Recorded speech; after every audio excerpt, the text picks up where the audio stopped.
Samuel Eto'o à la une de votre feuilleton de l'été, le Barça Tour by Ludovic Giuli. Salut Ludo.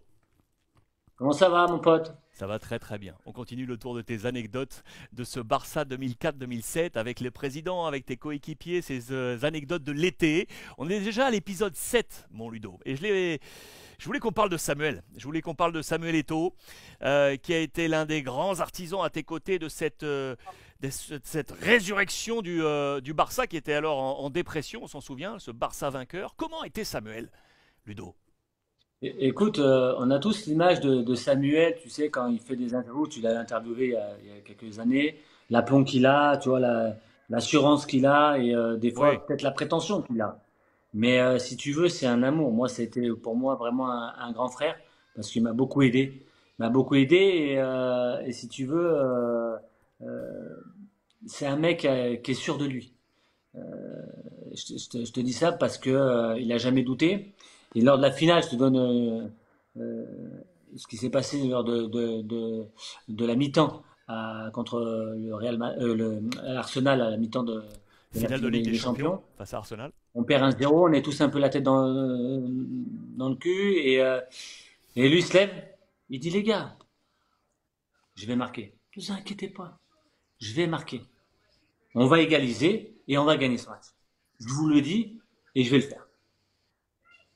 Le coach, il dit rien. On se regarde tous comme ça.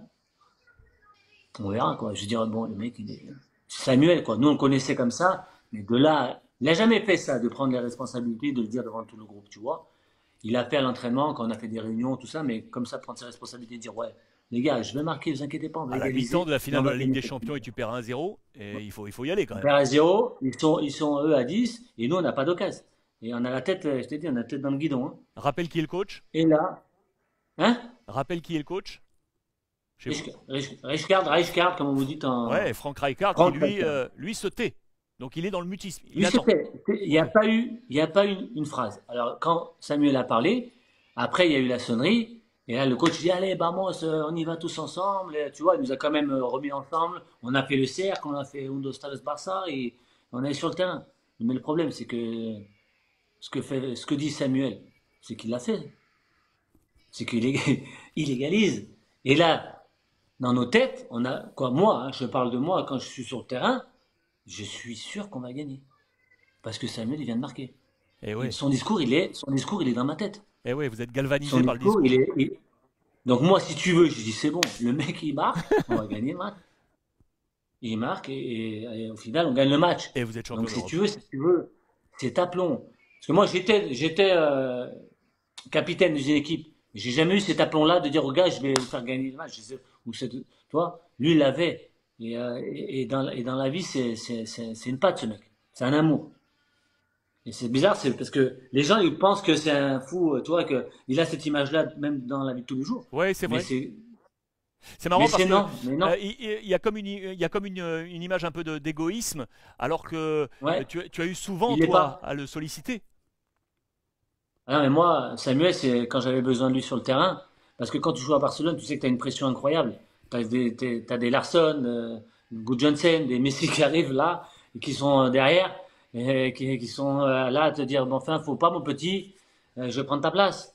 Donc forcément, quand j'étais dans des doutes où j'avais euh, les doutes où j'étais pas bien moralement, je disais Samu, il faut que je marque, il faut que tu me sauves le match, parce que ça me sauvait moi le match, je marquais. De lui donner des buts, je savais trop faire, mais il y avait Ronny, il y avait Deco, il y en avait du monde. Donc c'était pas le problème. Le problème c'est que moi je marque quand j'étais dans une position un peu délicate. Mais là mon pote il me disait, il me prenait comme ça, il me dit, hey, mon petit, petit, parce qu'il m'appelle petit. Eh petit, mais je te fais marquer là, t'inquiète. On joue à Mallorca, j'étais un peu en porte-à-faux pour jouer. Je lui dis Samuel, là j'ai besoin de toi. Eh ben, petit, c'est bon, je vais te faire marquer. Un contre un contre le gardien. Samuel Eto'o. Qu'est-ce qu'il fait? Petit décalage, je marque. J'ai fait 50 000 bisous. J'ai sauté comme ça. J'étais content. Je savais que le week-end d'après, il y avait un gros match. On avait joué. C'est pas si c'était le Real ou un autre. Je savais que j'allais jouer. Donc, si tu veux, j'étais tellement content que j'étais même plus sur le truc. J'étais pensé déjà que j'allais jouer déjà titulaire le week-end d'après, tu vois. Parce que tu peux pas imaginer la pression qu'on a Et ouais. quand on est à Barcelone. Puis il y a des grands joueurs derrière toi et c'est énorme, quoi.